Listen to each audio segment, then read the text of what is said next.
Colombiano es, en términos jurídicos, un conflicto armado no internacional, la primera distinción. En el plano político, cuando uno habla de guerras civiles o habla de conflictos armados internos, en realidad está hablando de alguna manera de una ficción, pues ya no hay ningún conflicto que sea exclusivamente un conflicto de carácter doméstico, ninguno.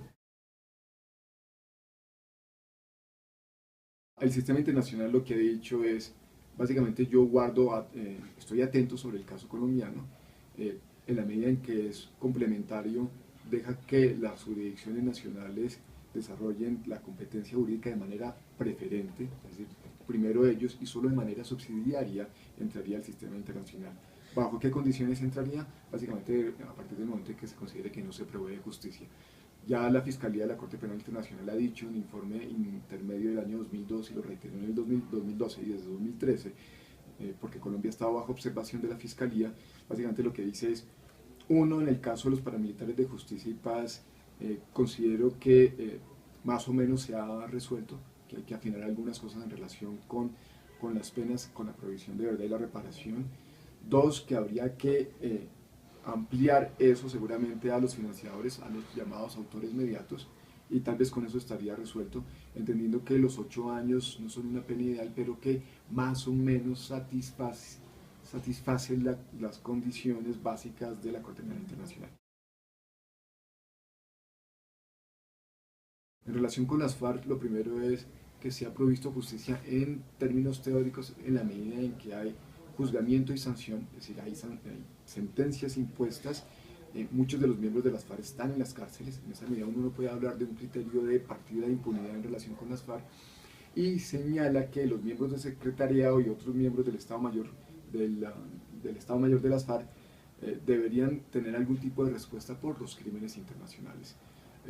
La Corte Penal Internacional, la Fiscalía, de todos modos abre las puertas para que haya una salida.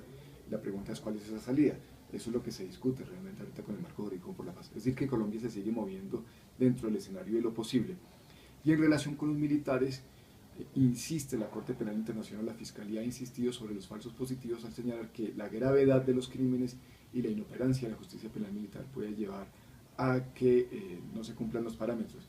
En esa medida, la reforma a la justicia penal internacional, a la justicia penal militar que promueve el Ministerio podría ir en contravía. Lo que se plantea es una respuesta, la necesidad de una respuesta intermedia que permita darle una salida a los militares, pero también que permita darle una salida a las víctimas de los falsos positivos y que permita algún tipo de respuesta en términos jurídicos que impida la impunidad. Esa medida del marco todavía está, no hay ninguna limitante grave, pero todavía la Corte Penal Internacional eventualmente podría entrar a operar si hay un caso particularmente grave. Lo que plantea la Corte Interamericana es que la paz es un bien superior y en esa medida la justicia tiene que comprenderse de manera lata. Lo que hace es reivindicar el carácter integral del concepto de justicia en términos de justicia transicional y entender que justicia no solamente es justicia penal, sino que además es reparación, es provisión de verdad y es garantías de no repetición que estarían determinadas un poco por los procesos de desmovilización, de desarme, desmovilización y reintegración. Ah, ese fallo de la Corte claramente obedece a una lectura de contexto para el caso colombiano. Uno supone que de alguna manera una influencia política para que ese voto concurrente tuviera lugar, pero lo que abre es una posibilidad, que todavía no es una posibilidad, de que la jurisprudencia de la Corte Interamericana pueda entender que las amnistías son posibles en contextos en los cuales el proceso de paz de alguna manera depende. Lo que sí está claro es que las amnistías totales no son posibles. La política de Santos es mucho más lógica, es mucho más pragmática, entiende a Ecuador y a Venezuela y los demás países como socios comerciales y ve que en la medida que hay confianza de Venezuela y Ecuador, ellos pueden jugar algún papel de garantes o de mediadores en relación con el conflicto, lo mismo que Cuba, que son países que generan confianza. Y el otro gran generador de confianza es evidentemente Noruega, por la tradición que tiene en estos procesos. Finalmente llega Chile, que juega un rol menor, porque lo que hace es buscar un balance político, que es el gobierno de Piñera, un gobierno de derecha que trata de jugar algún tipo de balance, pero es un balance más político que real, porque no hay mayor confianza hacia Chile y Chile tiene un papel absolutamente menor en términos políticos.